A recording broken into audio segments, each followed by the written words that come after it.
हे बघा, आम्ही बारामतीमध्ये पश्चिम महाराष्ट्रातला मोठा मोर्चा केलेला आहे ऑलरेडी आणि आज रोजी आम्ही सोलापूर जिल्ह्यातल्या पाटकुळ मोहोळ तालुक्यातल्या गावामध्ये आम्ही ओबीसी बांधवांनी काय आजपर्यंतचे मोर्चे लाखोंचे मोर्चे हे जिल्ह्याच्या ठिकाणी तालुक्याच्या ठिकाणी होतात, पण आम्ही आता ठरवलं आहे की आमची माणसं ज्या डोंगराच्या कुशीला राहतात, काबाड कष्ट करतात, त्यांच्या गावामध्ये जायचं आणि तिथं हजारोंची लाखोंची सभा घ्यायची. हा जी आर आम्ही इथं फाडला आहे प्रतिकात्मकरित्या, पण हा जी आर जोपर्यंत रद्द होणार नाही तोपर्यंत इथला ओबीसी इथल्या सत्ताधाऱ्यांना, विरोधकांना, आमदारांना, खासदारांना, कारखानदारांना, जागीरदारांना मानणार नाही, मतदान करणार नाही. तुम्ही आमचं पंचायत राजमधलं आरक्षण काढून घेतलंय, तुम्ही आमचं लोकल बॉडीजमधलं आरक्षण काढून घेतलंय, तुम्ही आमचं शिक्षण नोकऱ्यातलं आरक्षण काढून घेतलंय, पण तुमच्या आमदारकीचा आणि खासदारकीचा मार्ग मात्र आमच्या गटातून, गावातून, वाड्यावरून, तांड्यावरून, वस्त्यावरून जातो. आणि तुम्ही आम्हाला जर मत मागायला आला तर आमचं आरक्षण जाताना तुम्ही कुणाकुणाला पाठिंबा द्यायला गेला होता, ती मागणी कायदेशीर होती का? हा जो जी आर काढला गेला, या जी आर अन्वये ओबीसीचं आरक्षण वाचलं का संपलं हे तुम्ही आम्हाला कधी सांगणार आणि तुम्ही काय करत होता, हा आम्ही प्रश्न इथल्या सत्ताधाऱ्यांना विचारू. मुंबईला जे आहे ते आझाद मैदान नाही तर चैत्यभूमी निवडला आहात, काय संकल्पना? आमची संकल्पना अशी आहे, ज्या महामानव डॉक्टर बाबासाहेब आंबेडकरांनी या देशभरामधल्या शोषितांचा, वंचितांचा, आदिवासींचा, ओबीसींचा, दीनदलितांचा आणि ज्याला म्हणून इथल्या व्यवस्थेनं माणूस म्हणून जगण्याचा अधिकार नाकारला, त्या माणसांच्या प्रतिनिधित्वासाठी हे आरक्षण दिलंय. आणि ते आरक्षण ज्या आमच्या बापानं आम्हाला दिलं, त्यांच्या प्रतिमेला अभिवादन करण्यासाठी आम्ही चैत्यभूमीवर जाऊ. आम्ही इथली व्यवस्था चॅलेंज करण्यासाठी नाही, आम्ही मुख्यमंत्र्यांची आयमाई काढण्यासाठी नाही, आम्ही लोकशाही मानणारी आहोत, आम्ही संविधान मानणारी माणसं आहोत. आमच्या महामानव डॉक्टर बाबासाहेब आंबेडकरांच्या प्रतिमेला विनम्र अभिवादन करण्यासाठी आम्ही चैत्यभूमीवर जाऊ. हे बघा, अजितदादा पवारांच्या मुलाची एक दारूचा कारखाना आहे आणि त्याचं दिवसाचं उत्पादन 1,10,000 लिटर आहे. अजितदादा पवारांचे डायरेक्ट इनडायरेक्ट 25 ते 30 साखर कारखाने असल्याचं बोललं जात आहे. आणि मग सहकारी किती, आणि मग पुरवणी मागण्यामध्ये 2,000 कोटी रुपये अजितदादा पवार आजारी पडलेल्या आपल्या चेल्या चपाट्यांना 2,000 कोटी रुपये सँक्शन करून देतात. पण त्याच वेळी लक्ष्मण हाके, ॲडव्होकेट मंगेश ससाने यांनी समुद्रामध्ये उड्या मारून ओबीसीच्या पोरांच्या, PhDच्या पोरांना स्कॉलरशिप मिळावी म्हणून आंदोलन केलं. त्यांना मात्र अजितदादा पवारांकडे पैसे नाहीत, पण आजारी पडलेल्या कारखान्यांना मात्र अजितदादा पवार 2,000 कोटी रुपये देतात. अरे हे प्रोफेशनल आहेत, हे राजकारणी नाहीत, यांना सामाजिक न्याय माहिती नाही. अरे विखे पाटलाला काय सामाजिक न्याय माहिती असणार? अजितदादा पवारांना 10वीच्या आत शिक्षण घेणाऱ्या एका पोल्ट्रीवाल्याला सोशल जस्टिस कसा कळणार? महामानवांचा, लोकशाहीचा प्रियांबल कधी कळणार? हे आमची ओरड आहे. अरे बिंढोक माणसांच्या, अशिक्षित माणसांच्या हातामध्ये या महाराष्ट्राच्या तिजोरीच्या चाव्या दिल्यावर ते कारखानदारालाच पैसे देणार ना. गावगाड्यातला, शोषिताला, वंचिताला, ओबीसीला, दलितांना, भटक्यांना कसा पैसे दिला हा माणूस? म्हणून आमची ओरड आहे. आतडी तुटोस तर आम्ही बोलतोय, पण याची रिॲक्शन ही मतपेटीतनं महाराष्ट्रामध्ये तुम्हाला बघायला भेटेल. तुम्ही असं म्हणालात की खरं तर परवा दिवशीचं एक विधान होतं, त्या विधानावरून मराठा समाज आक्रमक झाला की तुमच्या मुली ज्या आहेत, एक मिनिट समाजातल्या मुली ज्या आहेत त्या आमच्याकडे रोटीबेटी व्यवहार करावा अशा पद्धतीचं विधान केलं, त्यानंतर टीका झाली. काय हे बघा 1917 साली पटेल बिल पास करून आंतरजातीय विवाहाला प्रोत्साहन ज्या शाहूराजांनी दिलं, जाती अंताची लढाई ज्या फुले शाहू आंबेडकरांनी देशाला दिली, हे महाराष्ट्र सगळ्यांना समानतेची वागणूक कधीपर्यंत देणार नाही जोपर्यंत आंतरजातीय विवाह होणार नाहीत. त्यावेळी राजर्षी शाहू महाराजांनी 100 विवाह, आंतरजातीय विवाह घडवून आणले.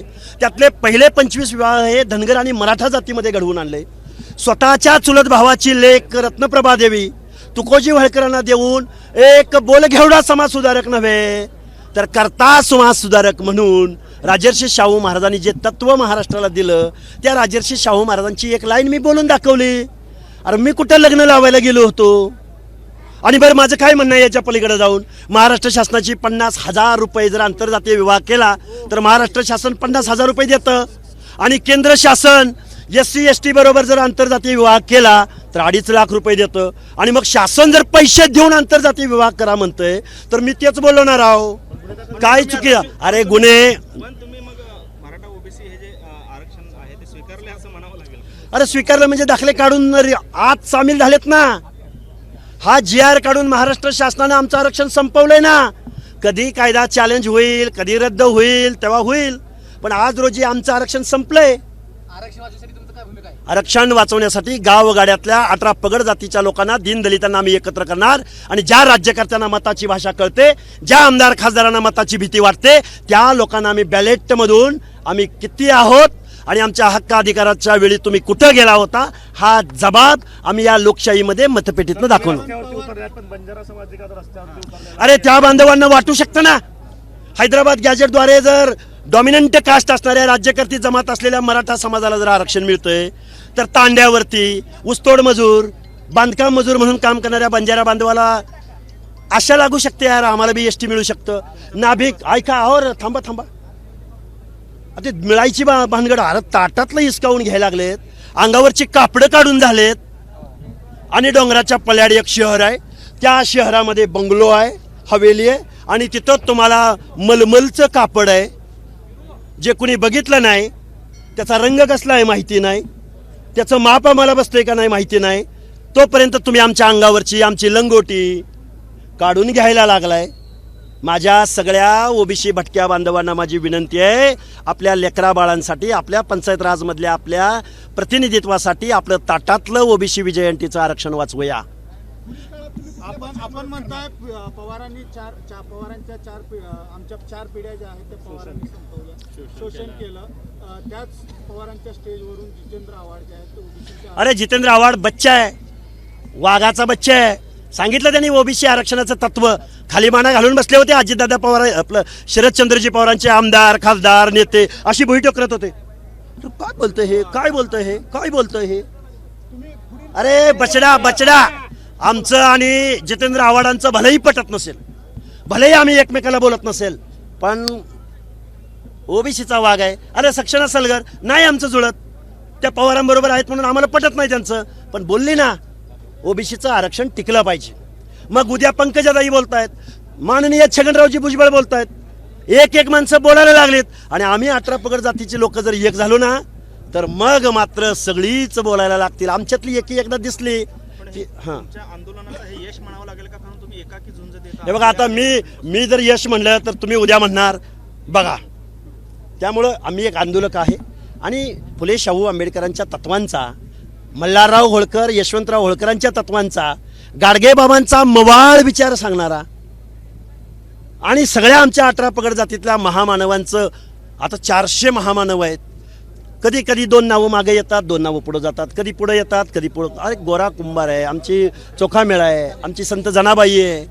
हा महाराष्ट्र आहे, हे समतेचं तत्व आहे. आणि आमच्या महामानवांचे विचार, आमचा महाराष्ट्र स्वाभिमानाने उभा करण्यासाठी आम्ही सक्षम आहोत, हे आम्ही महाराष्ट्रातल्या राज्यकर्त्यांना दाखवून देत आहोत. बीडमध्ये मोर्चा झाला, या बीडच्या मोर्चामध्ये धनंजय मुंडे असं म्हणाले की वंजारा आणि बंजारा हे एकच आहे. त्यावरून बंजारा समाजातील लोकांनी थोडासा नाराजी व्यक्त केलेली आहे. पण मग हे प्रत्यक्षात हे बघा डॉक्टर बाबासाहेब आंबेडकरांना जातीच्या संघटना बनवता आल्या असतं ना, जातीवरनं आरक्षण देता आलं असतं ना. महामानव डॉक्टर बाबासाहेब आंबेडकरांनी कास्ट निर्माण नाही केली, क्लास निर्माण केला, क्लास. त्यामुळं जातीमध्ये भांडू नका दादा हो. तुमच्या भांडणामुळे इथल्या आमदारांनी खासदारांनी तालुक्याच्या ठिकाणी हजार कोटी रुपयाची माया गोळा केली. सत्तेमधनं पैसा आणि पैशामधनं सत्ता, आणि तुमचं पुन्हा आरक्षण गेलं बेपत्ता. सगळ्या लोकांना एकत्र आणणार. जो OBC हित की बात करेगा वही देश पे राज करेगा. बस.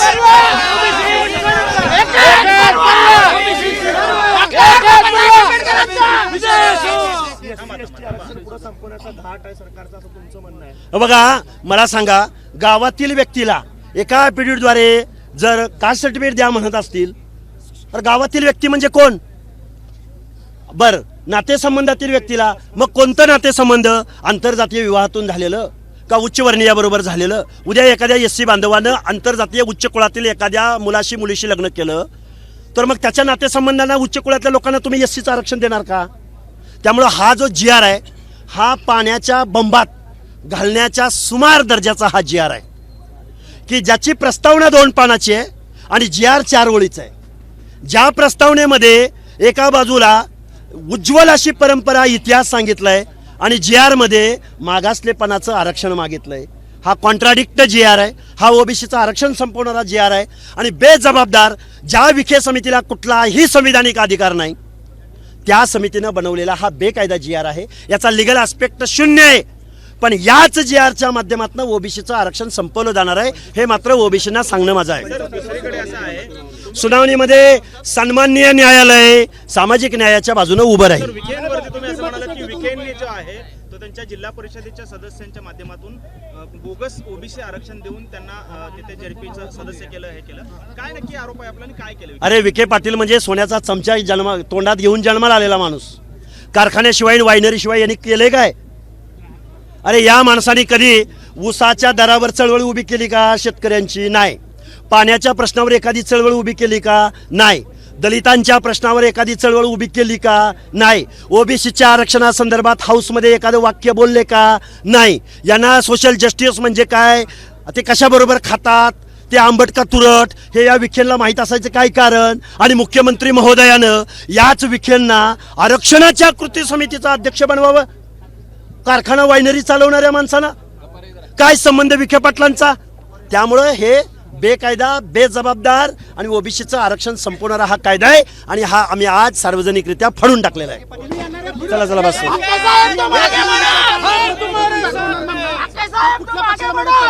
जो ओबीसी हित की बात करेगा वही देश पे राज करेगा. एबीपी माझा, उघडा डोळे बघा नीट.